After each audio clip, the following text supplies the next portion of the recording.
അറിയപ്പെടാൻ മുറിച്ചു നൽകുന്ന ദിവ്യ സ്നേഹകാരുണ്യമേ,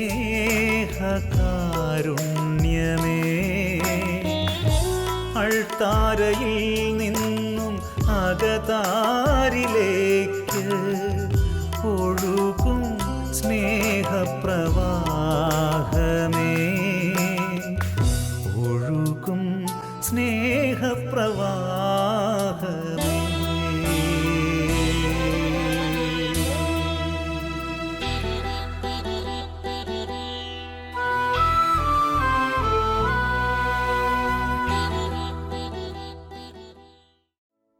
കണ്ടാലും ഒരു വൈദികന്റെ അധികാരം. അദ്ദേഹത്തിൻ്റെ ഒരു വാക്ക് അപ്പക്കഷ്ണത്തെ ദൈവമാക്കുന്നു. പ്രപഞ്ചത്തെ സൃഷ്ടിക്കുന്നതിനേക്കാൾ മഹത്തരമാണത്. വിശുദ്ധ ജോൺ മരിയ വിയാനി.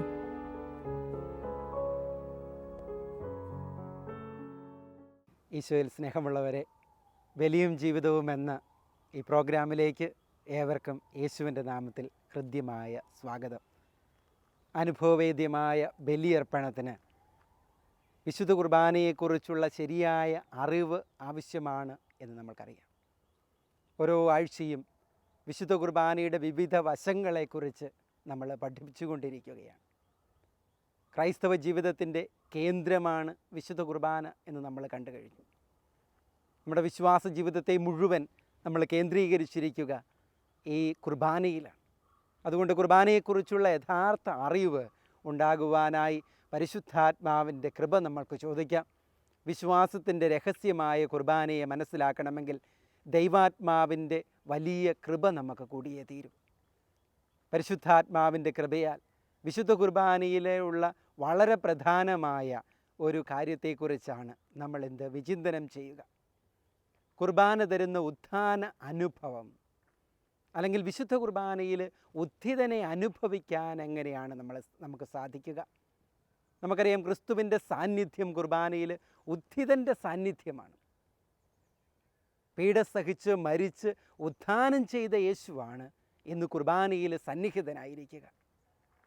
പീഡാസഹനത്തെയും മരണത്തെയും മാത്രമല്ല നമ്മൾ ഓർക്കുക, അല്ലെങ്കിൽ അനുഭവിക്കുക, അല്ലെങ്കിൽ അനുസ്മരിക്കുക, മറിച്ച് ഉത്ഥിതനെ അനുഭവിക്കാനുള്ള അവസരമാണ് നമ്മൾക്ക് കുർബാന തരിക. യോഹന്നാൻ്റെ സുവിശേഷത്തിൽ വിശുദ്ധ തോമാസ് ലീഹായുടെ സംശയത്തെക്കുറിച്ച് നമ്മൾ വായിക്കുന്നുണ്ട്. തോമാസ് ലീഹായ്ക്കുണ്ടായിരുന്ന വലിയൊരു ആഗ്രഹമുണ്ട്, ഉത്ഥിതനെ കാണാനുള്ള ഒരു കൊതി. തൻ്റെ കൂടെയുള്ള ശിഷ്യന്മാർ ഞങ്ങൾ യേശുവിനെ കണ്ടു, ഉത്ഥാനം ചെയ്തവനെ കണ്ടു, അവനോട് സംസാരിച്ചു എന്ന് പറഞ്ഞപ്പോൾ തോമസ് പറയുന്ന ഒരു കാര്യമുണ്ട്. തോമാസ് ലീഹ പറഞ്ഞു, എനിക്കവനെ കാണണം, എനിക്കവൻ്റെ വിലാപ്പുറത്ത് എൻ്റെ വിരലുകൾ വയ്ക്കണം, അല്ലാതെ ഞാൻ വിശ്വസിക്കുകയില്ല. പ്രിയമുള്ളവരെ, അതിതീക്ഷ്ണമായ ഒരാഗ്രഹം തോമസിൽ ഒളിഞ്ഞു നിൽപ്പുണ്ട്. ഉദ്ധിതനെ കാണാനുള്ള ഒരാഗ്രഹം, ഉദ്ധിതനെ കാണുവാനുള്ള ഒരു കൊതി എന്ന് നമുക്ക് വേണേൽ പറയാം. ഈ ആഗ്രഹത്തെയാണ് യേശു സാധ്യമാക്കി കൊടുക്കുന്നത്. തോമസിന് വേണ്ടി തന്നെ യേശു പ്രത്യക്ഷപ്പെടുകയാണ്. തോമസിന് വേണ്ടി തന്നെ പ്രത്യക്ഷപ്പെട്ടിട്ട് പറയും, തോമസ് ഇവിടെ വരിക, നിൻ്റെ വിരലുകൾ ഇവിടെ കൊണ്ടുവരിക, കൈനീട്ടി എൻ്റെ വിലാപ്പുറത്ത് വയ്ക്കുക, അവിശ്വാസിയാകാതെ വിശ്വാസിയായിരിക്കുക.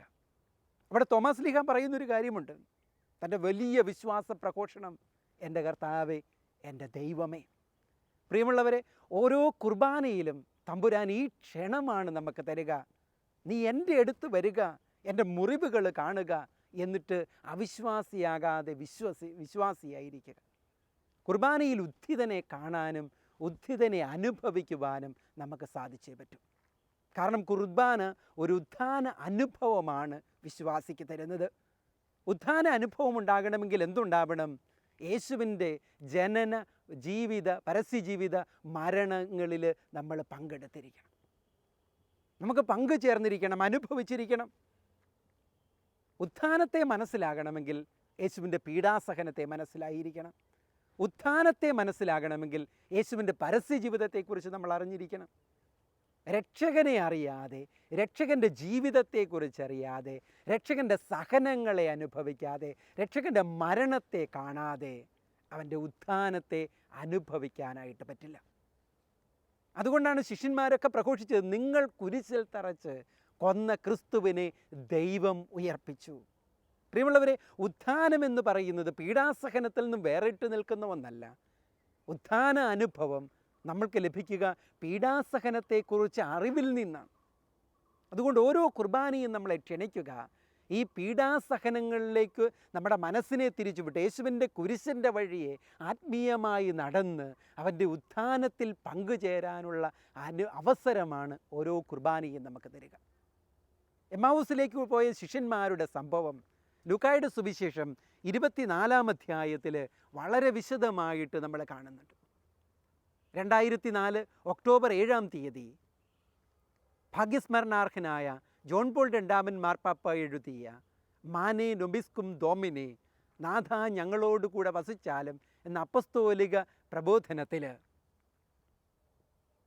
ഉത്ഥാന അനുഭവത്തെക്കുറിച്ച്, കുർബാനയിലൂടെ ലഭിക്കുന്ന ഉത്ഥാന അനുഭവത്തെക്കുറിച്ച് പരിശുദ്ധ പിതാവ് പറയുന്നുണ്ട്. നാഥ ഞങ്ങളോട് കൂടെ വസിച്ചാലും എന്നുള്ളത് എമ്മാവൂസ് അനുഭവത്തിൽ നിന്ന് ശിഷ്യന്മാരുടെ ഉള്ളിൽ നിന്ന് ഉയർന്ന പ്രാർത്ഥനയാണ്, യാചനയാണ്. ഞങ്ങളോട് കൂടെ നീ വസിച്ചാലും. മത്തായിയുടെ സുവിശേഷം 28-ാം അധ്യായം 20-ാമത്തെ തിരുവചനത്തിൽ യേശു ശിഷ്യന്മാർ കൊടുക്കുന്ന അവസാന ഉറപ്പ്, യുഗാന്ത്യം വരെ ഞാൻ എന്നും നിങ്ങളോട് കൂടെ ഉണ്ടായിരിക്കും. യേശുവിൻ്റെ മരണത്തിൽ അവസാനിക്കുന്നതല്ല അവൻ്റെ പ്രവർത്തനം. യുഗാന്ത്യം വരെ ഞാൻ എന്നും നിങ്ങളോട് കൂടെ ഉണ്ടായിരിക്കും. എന്നാൽ യേശു പരസ്യ ജീവിതകാലത്ത് ജീവിച്ചതുപോലെയല്ല, ഒരു ഉദ്ധിതൻ്റെ സാന്നിധ്യമാണ് നമ്മൾക്കിന്ന് ലഭിക്കുക. ലോകാവസാനത്തോളം വരെ നമ്മൾ അനുഭവിക്കുന്ന സാന്നിധ്യം ഉദ്ധിതൻ്റെ സാന്നിധ്യമാണ്. അതാണ് എമ്മാവൂസിലെ ശിഷ്യന്മാർക്ക് അവിടുന്ന് അനുഭവിക്കാനായിട്ട് കൊടുത്തത്. ഓരോ ഉയർപ്പ് തിരുനാളും ഇതിലേക്ക് നമ്മളെ ക്ഷണിക്കുകയാണ്, ഉദ്ധിതനെ അനുഭവിക്കാൻ. എന്താണ് ഉദ്ധിതനെ അനുഭവിക്കാനായിട്ട് വേണ്ടത്? കുർബാനയിൽ എമ്മാവൂസിലേക്ക് പോയ ശിഷ്യന്മാരുടെ സംഭവം എടുത്ത് വിവരിച്ചുകൊണ്ട് പരിശുദ്ധ പിതാവ് ജോൺ പോൾ രണ്ടാമൻ മാർപ്പാപ്പ വളരെ വ്യക്തമായിട്ട് നമ്മളെ പഠിപ്പിച്ചു തരുന്നുണ്ട്, എങ്ങനെയാണ് കുർബാനയിൽ നമ്മൾക്ക് ഉദ്ധിതനെ അനുഭവിക്കാനായിട്ട് പറ്റുന്നത്. ഉദ്ധിതനെ അനുഭവിക്കാനായിട്ട് അവർക്ക് സാധിച്ചത് എപ്പോഴാണ്? യേശു അവർക്ക് വചനങ്ങൾ പറഞ്ഞു കൊടുത്തു. യേശു അവർക്ക് പ്രവാചക ഗ്രന്ഥങ്ങളിലും മോശയുടെ പുസ്തകങ്ങളിലും തന്നെക്കുറിച്ച് പറയപ്പെട്ടവ, പഴയ നിയമത്തിൽ തന്നെക്കുറിച്ച് പറയപ്പെട്ടവ, പ്രവചിക്കപ്പെട്ടവ മുഴുവൻ അവനവർക്ക് വിശദീകരിച്ചു കൊടുത്തു. വചനത്താൽ ധന്യരാക്കപ്പെട്ടപ്പോഴാണ് അവർക്ക് ഉദ്ധിതനെ അറിയാനായിട്ട് പറ്റിയത്. അതുകൊണ്ടാണ് അവർ ചോദിച്ചത്, യേശു അപ്രത്യക്ഷമായി കഴിഞ്ഞപ്പോൾ, കുർബാനയിൽ യേശുവിനെ തിരിച്ചറിഞ്ഞു കഴിഞ്ഞപ്പോൾ അവർ പറഞ്ഞ കാര്യം എന്നാ? നമ്മുടെ ഹൃദയം ജ്വലിച്ചിരുന്നില്ലേ? അവൻ നമുക്ക് വചനം പറഞ്ഞു തന്നപ്പോൾ നമ്മുടെ ഹൃദയം ജ്വലിച്ചിരുന്നില്ലേ? പ്രിയമുള്ള സഹോദരങ്ങളെ, ഓരോ കുർബാനയും നമുക്ക് ഉത്ഥാന അനുഭവം നൽകണമെങ്കിൽ വചനം കൊണ്ട് നമ്മുടെ ഹൃദയം ജ്വലിക്കണം. വചനം കൊണ്ട് എൻ്റെയും നിങ്ങളുടെയും ഹൃദയം ജ്വലിക്കണം. ഉദ്ധിതനെക്കുറിച്ച് പറഞ്ഞിരിക്കുന്നവ എനിക്ക് ബോധ്യമുണ്ടാവണം, അറിവുണ്ടായിരിക്കണം. വചനത്തിൽ ഞാൻ ആഴപ്പെടണം. രണ്ടാം വത്തിക്കാൻ സുനകദോസ് അതുകൊണ്ടാണ് വളരെ പ്രത്യേകമായിട്ട് പറയുന്ന ഒരു കാര്യമുണ്ട്. സഭയുടെ ഏറ്റവും പ്രധാനപ്പെട്ട ദൗത്യം, എല്ലാ വിശ്വാസികളുടെയും ദൗത്യം, പ്രത്യേകിച്ച് പുരോഹിതരുടെ ദൗത്യം വചനം പ്രഘോഷിക്കുകയാണ്. Proclamation of the word of God, വചനപ്രഘോഷണമാണ്. കാരണം വചനമറിയാത്തവന്, വചനത്തിൽ ക്രിസ്തുവിനെ കാണാത്തവന് കുർബാനയിലെ ക്രിസ്തുവിനെ കാണാനായിട്ട് പറ്റില്ല. വചനത്തിലെ ക്രിസ്തുവിനെ അനുഭവിക്കാത്ത വ്യക്തിക്ക് കുർബാനയിലെ ഉദ്ധിതനെ കാണാനായിട്ട് പറ്റില്ല. അതുകൊണ്ട് പ്രിയമുള്ള സഹോദരങ്ങളെ, എമ്മാവൂസ് അനുഭവം നമ്മുടെ മനസ്സിലെന്നും ഉണ്ടായിരിക്കേണ്ടതാണ്.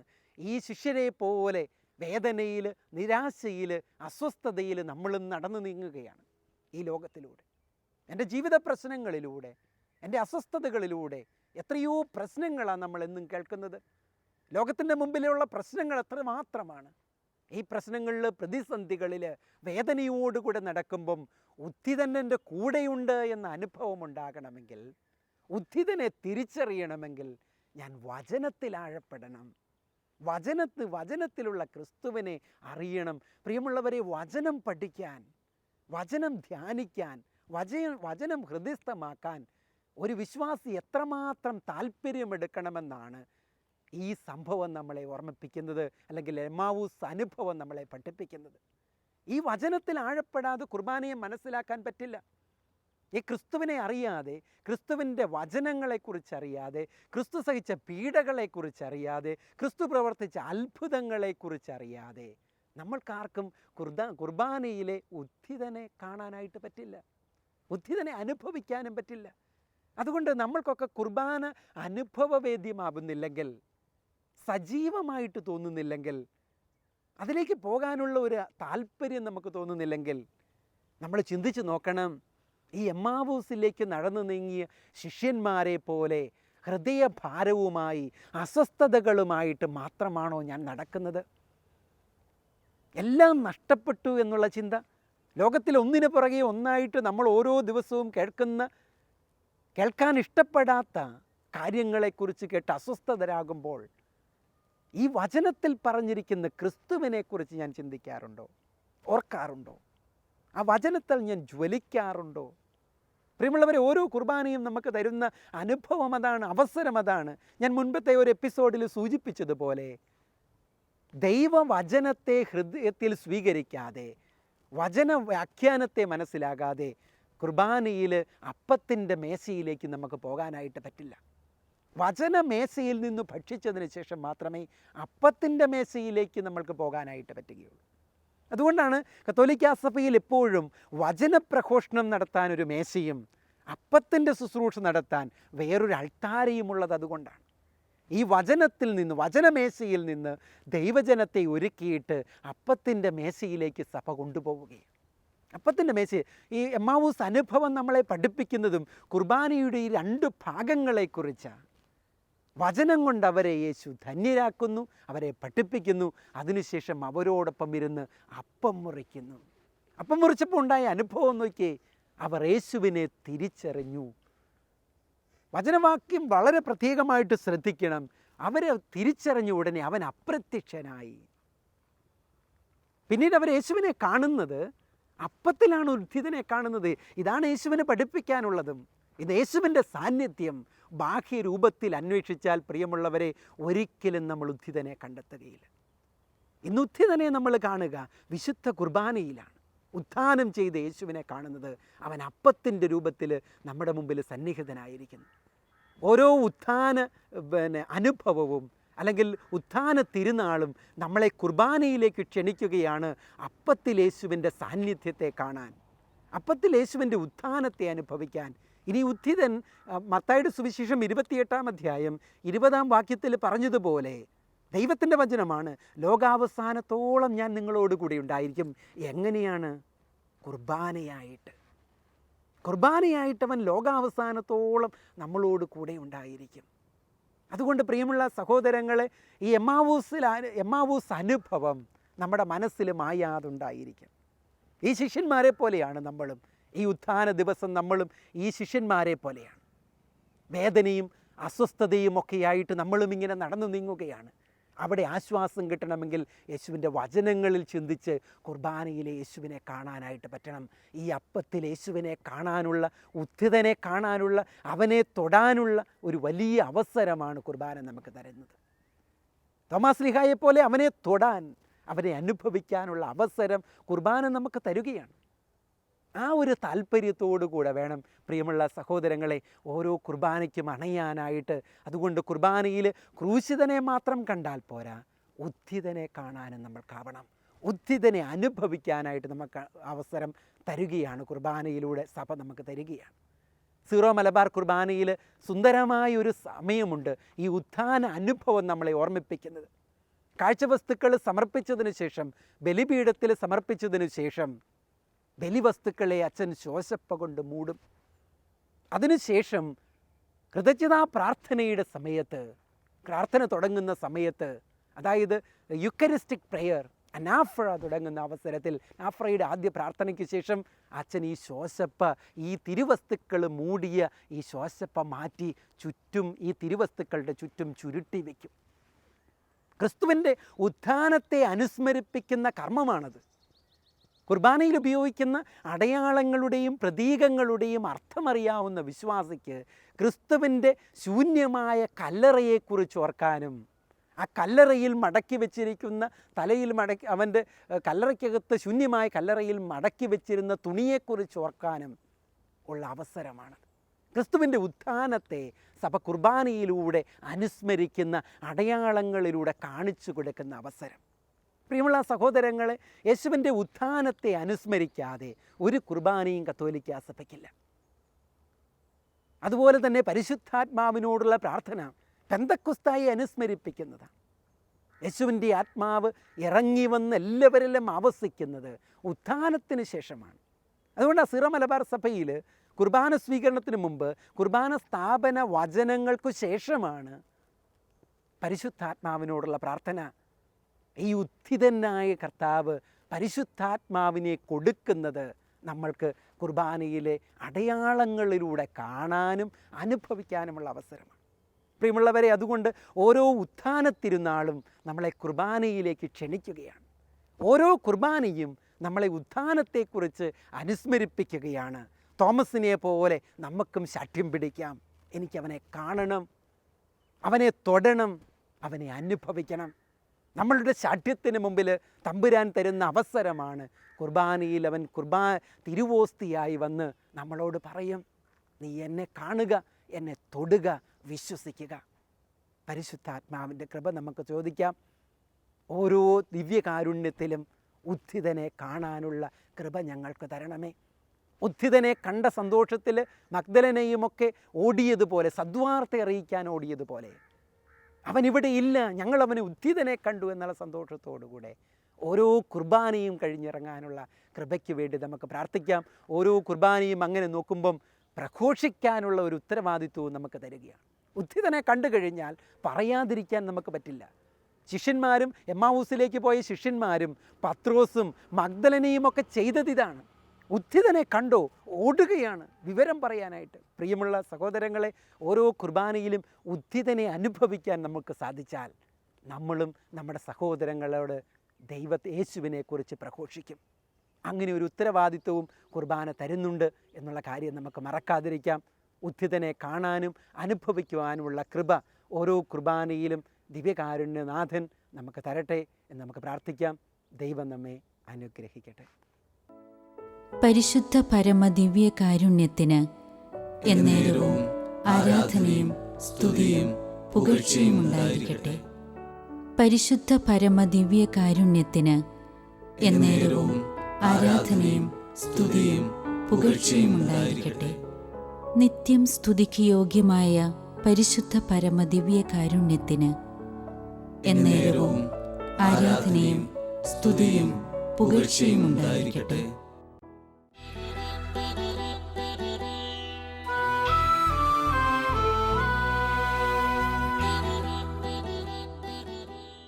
പ്രിയ സ്നേഹിത, ഈ കിടാവുളക്കിൻ്റെ അരികിലിരുന്ന് ഒരു നുറുങ്ങു ചിന്ത കൂടി പങ്കുവെച്ച് നമുക്ക് പിരിയാം.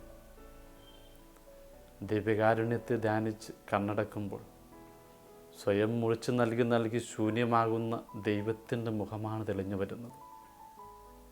സത്യമല്ലത്. ആദിയിൽ ദൈവം ഒറ്റയ്ക്കായിരുന്നു. അവൻ മാത്രം. അവന് ചുറ്റും ശൂന്യത മാത്രം. അവൻ്റെ ഉള്ളിൽ സ്നേഹമുണ്ടായിരുന്നു. കൈമാറാനാകാത്ത സ്നേഹം ഉള്ളിൽ നിറഞ്ഞു നിന്നിരുന്നു. ഒടുവിൽ ഏകാന്തതയുടെ വിരസതയകറ്റാൻ അവൻ സൃഷ്ടികർമ്മം നിർവഹിച്ചു. പ്രപഞ്ചത്തെ സൃഷ്ടിച്ചു, സർവചരാചരങ്ങളെ. അതിൻ്റെ പിന്നിൽ ഒരു സാഹസികതയുണ്ട്. സ്വന്തം അസ്തിത്വത്തിനപ്പുറത്ത് സൃഷ്ടികർമ്മം നിർവഹിച്ചവൻ അതിലേറ്റവും ഉന്നതിയിൽ മനുഷ്യരെ സൃഷ്ടിച്ചു, സ്വന്തം ഛായയിലും സദൃശ്യത്തിലും. തീർന്നില്ല. ആ സാഹസികത വളർന്ന് സ്നേഹമായിട്ട് മാറി. ആ മനുഷ്യർക്ക് വേണ്ടി അവരോടൊപ്പം ജീവിക്കുന്ന ഒരു മനുഷ്യനായിട്ട് ദൈവം വീണ്ടും ചുരുങ്ങി. അവിടെ സുഖദുഃഖങ്ങളിൽ പങ്കുപറ്റി ജീവിച്ചു. ആ സ്നേഹവും വീണ്ടും വളർന്ന് മഹാകാരുണ്യമായി ആ മനുഷ്യരുടെ നാവിൽ ലയിച്ചു ചേരുന്ന ദിവ്യകാരനപ്പമായിട്ട് ദൈവം വീണ്ടും ചുരുങ്ങി. ഈ സ്നേഹത്തിനപ്പുറം ആർക്കെങ്കിലും പോകാനാകുമോ? അതെ, ദിവ്യകാരുണ്യം സ്വീകരിക്കുന്ന നമ്മളും ഒരുപാട് ചുരുങ്ങേണ്ടതുണ്ട്. നമ്മുടെ അഹന്തയുടെ ശൂന്യതാവബോധത്തിനപ്പുറത്തേക്ക് കടക്കേണ്ടതുണ്ട്. സ്വയം മുറിച്ച് നൽകേണ്ടതുണ്ട്. അവർക്ക് വേണ്ടി സ്വയം ശൂന്യരാകുന്ന നന്മയിലേക്കാണ് ദിവ്യകാരുണ്യം നമ്മെ ക്ഷണിക്കുന്നത്. ദിവ്യകാരുണ്യനാഥ, നിനക്ക് ഞങ്ങളുടെ പ്രണാമം.